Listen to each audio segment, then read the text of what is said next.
Hello, everyone. I'm Andy, coming to you from the United Kingdom. And I'm your other host, Scott, coming to you from the United States today. Still in North America. And whereabouts in the United States do we find you today? I am in the land of cheese curds and beer, otherwise known as Milwaukee. Wonderful, wonderful.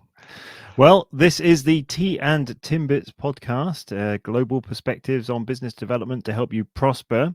And this week we will be talking about having a house of brands or a branded house. And we look forward to explaining that to people who don't follow that. But before we get into that topic, Scott, do you have a story to share with us? Thanks, Andy. I thought I would share a story that happened recently at our office. We were getting ready to put together a presentation for an existing client on a solution that we had come up with. And I was having the person who had prepared all this work run me through it. And this was still sort of a newer person on the team, so might have been one of the first few times going through this process for this person. And it was a great solution. It was bang on. It was well articulated. It was well organized. And this person did a great job of walking me through it. So I was very excited. I'm like, this is great. Client's gonna love it. But at the end of the explanation, I said, okay, you missed one pretty critical thing, and the person went like very confused, like, what did I miss? I said, well, nowhere in there did you talk about the effort and the cost of what this is all going to take. And this person kind of went, oh, well, I thought you would do that.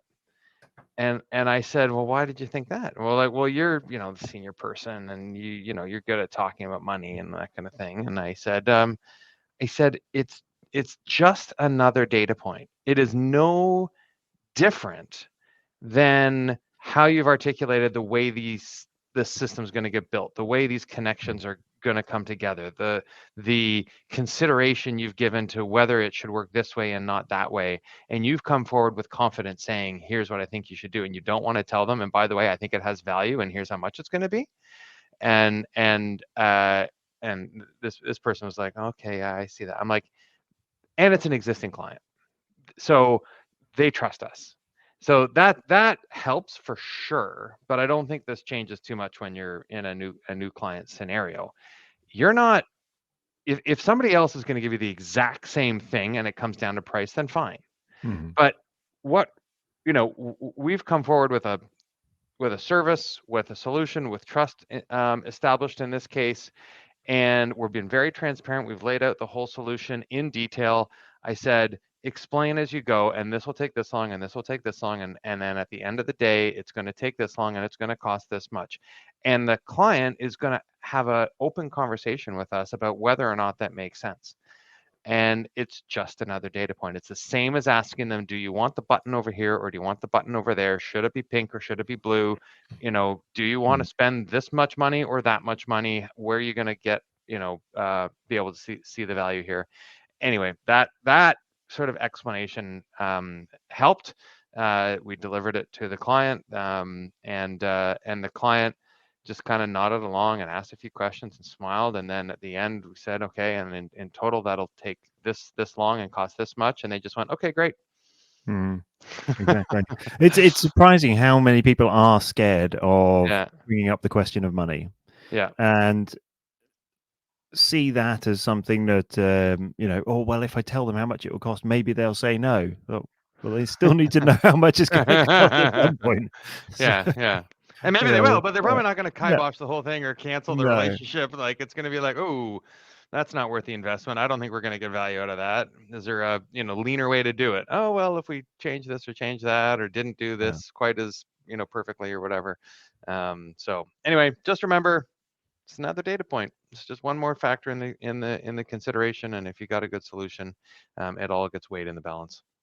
Fantastic. And so we will now move on to the topic of the day, which is a house of brands or a branded house. Help me to understand what you mean there.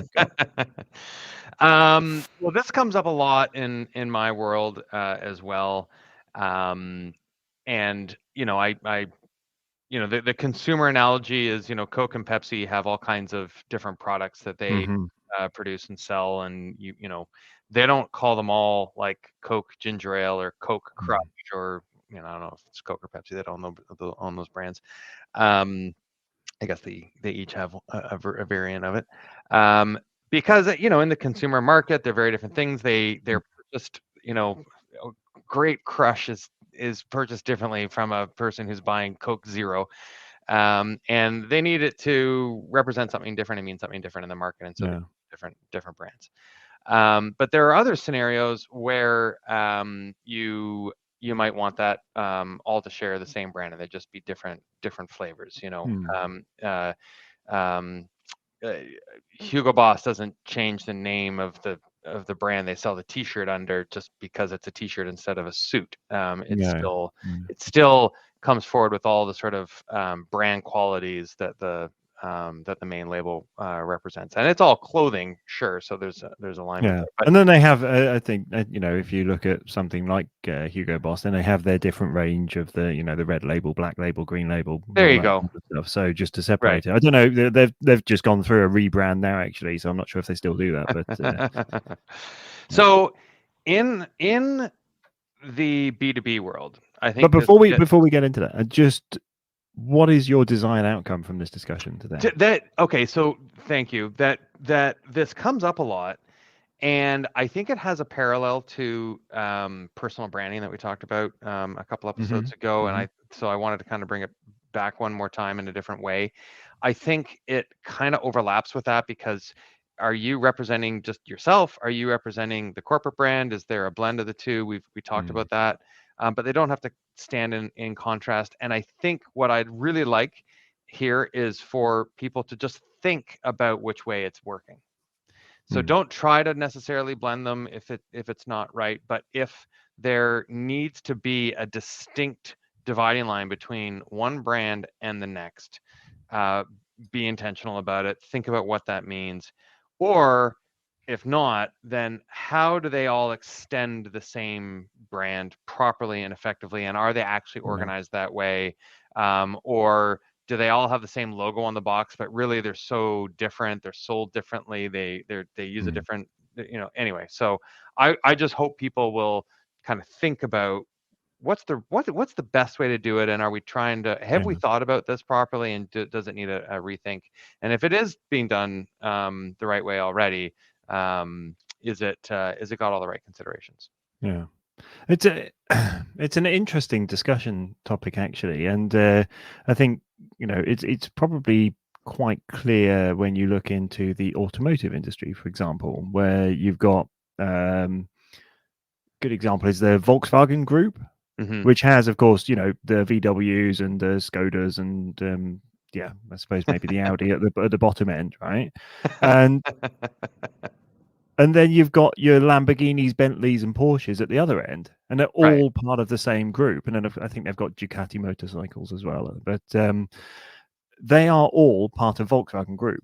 right, But if they represented them all as a Volkswagen Lamborghini or a right, Volkswagen right. Bentley or a Volkswagen Ducati, you'd go, yeah, no thanks, Yeah, and you probably wouldn't go for it. So they've had to build them as distinct brands within a house of brands, as it were, hmm, as you were describing it. So I see your point, and yeah, and I think that is the case, that you've got to understand your market, who those products are for, so that you tailor that accordingly. Because if those products are for your core audience and they would be suitable for someone who, in that example, would appreciate the Volkswagen style. So this yeah, is something for everybody. This is a car that's part of that group, and it's appealing to that market. Then it's not so strange if someone says, "Oh, a Skoda is a Volkswagen, or a Seat's a right, Volkswagen, or an Audi. It's just a Volkswagen with a nicer badge on it."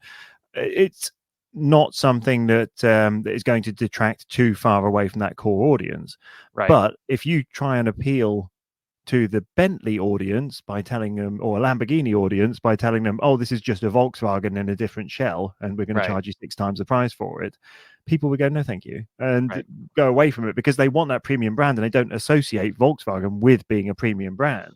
Well, and of course, a premium brand also comes together differently, right? So it's Yeah. got it's you know, high touch manufacturing process. It's got luxury materials in it. It's got Correct. different Yeah. engineering as well. But they are able to leverage distribution channels and other And some shared of the more services. hidden parts as Yeah, well. yeah. That's right. So good, yeah, good example. I think in the B2B space and smaller businesses, this still comes up a lot, and that's kind of Definitely. Yeah. who I think I'm trying to appeal to here.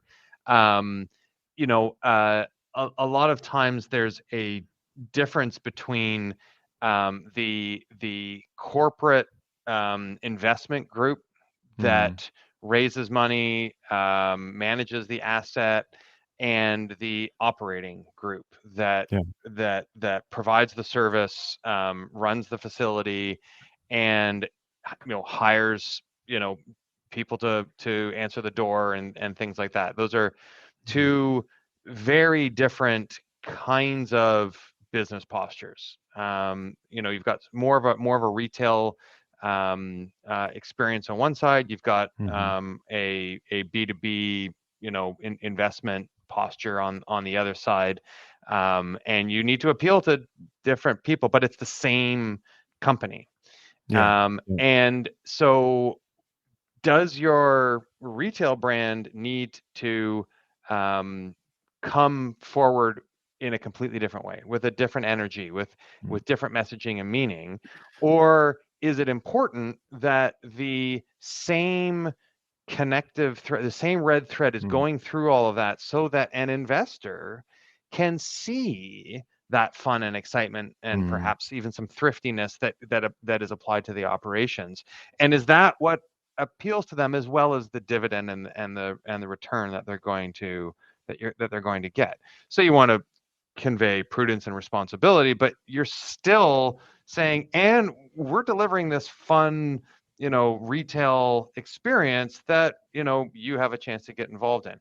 That doesn't necessarily detract somebody from investing. On the flip side, you might think, I'm looking for an institutional investor who's a very conservative, thoughtful kind of an investor, and my retail brand might kind of turn them off. There might need to be a little bit more daylight between those things. That's one example that we come up with, that we come across fairly often. The other scenario is, let's say you're a manufacturer, or you're providing equipment or services. It is oftentimes you've got it's kind of like your automotive example. It's like there's a shared capacity to warehouse, distribute, market these things, and those are actually all often being done by the same people. And do we need a different website for each individual product or service? And there's where the answer is not so clear. So if you, from a digital perspective, if you have a website that is just for a particular product or service, you're going to get more authority for that in the market. You're going to get better SEO results by having a much more specific, targeted destination for all that content and that information. On the flip side, if you just don't have the capacity internally to manage and maintain separate websites with slightly unique brands and content every single time, and it goes stale, you're not going to get that benefit.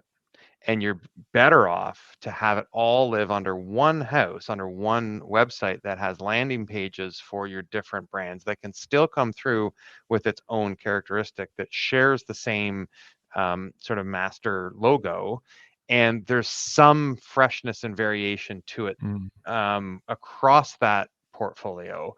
Then it's seen as larger, more robust, and there is some freshness to it and variation that gets introduced, and that will be better than having something stale that's sitting alone by itself.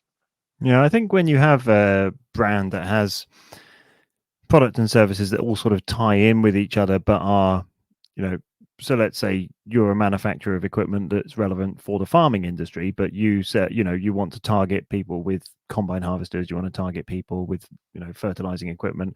Maybe that can live under the same website. But if you've perhaps got financial services as well to help people to buy those things, that would make sense to have it, maybe under the same brand, but as a separate page and separate website altogether, because otherwise it could be very confusing. But then again, if we go back to the automotive example there, you would benefit from having multiple websites because of the fact that each of your products appeal to a completely different audience. And so it makes sense to have a group website, but that group website is more of a corporate behind the scenes. And then your main websites are the product specific websites, which are tailored to a specific audience and give you that benefit that you just mentioned of having the targeted SEO and having those certain people being drawn to that, because what you don't want is that it's all under the same umbrella and the people who are searching for a premium luxury vehicle end up on the Skoda page. That's right. Example. Now, I mean, that's an example that's very specific to the work that I do on a regular basis. But if we're going to bring this back to sort of our podcast theme and talk about business development and whatnot, so obviously there's some business development and everything that I've been talking about. But let's say you're an individual contributor, you're a sales rep. How does this impact your life? What does this do? I think sometimes an individual rep is sort of expected to wear many hats, and they're supposed to sort of walk in the front door and represent this line of products, and then walk in the service door and represent it in a different set of products, changing their t-shirt and their hat in the car on the way between the front door and the side door. That can be very confusing. And it can be done successfully. You just have to be the trick is not to just roll with it. The trick is not to go like, okay, well, I don't know, I'll go over here and try and sell this, and then I'll switch and I'll try and sell that. But to be intentional and say, well, we are a house of brands, and I work for XYZ Automotive Group, and and we have this brand, and this brand. I'm going to talk to you about this one because it is most relevant to you. And so you can show up and place it in context, and that kind of adds substance and strength to the messaging. But if you're just kind of bumping along, then these stories are going to get mixed and intertwined. So that's the worst sort of outcome in this kind of a scenario. So if that's you, if that's kind of your space, I'm just saying be thoughtful, intentional, reflect on that. Get together with some of your colleagues, your manager, and just say, hey, how could we do this a little bit more cleanly and intentionally? And I think on a personal branding perspective as well, as we touched on last week, it can sometimes be beneficial to have a separate personal branding strategy, so that on, let's say LinkedIn, you have a personal brand that relates very much to the business side of what you do, and on, say, Facebook and Instagram, you have a more personal side, and it doesn't detract from those things, and people discover you in different ways. But they see the different side of you, and they understand, oh, this is clearly a personal thing, or this is clearly focused on fly fishing or whatever it was that you said. And the other one is clearly on the business side. So yeah, there you go. Super. Well, thank you very much for that interesting discussion. And if anyone else wants to get in touch or find out more about having a house of brands or a branded house, then you should probably talk to Scott, and you can find our contact details on the teaandtimbits.com website, where you can also sign up to listen to future episodes and listen to our old episodes. Thanks, Andy. Thanks, Scott.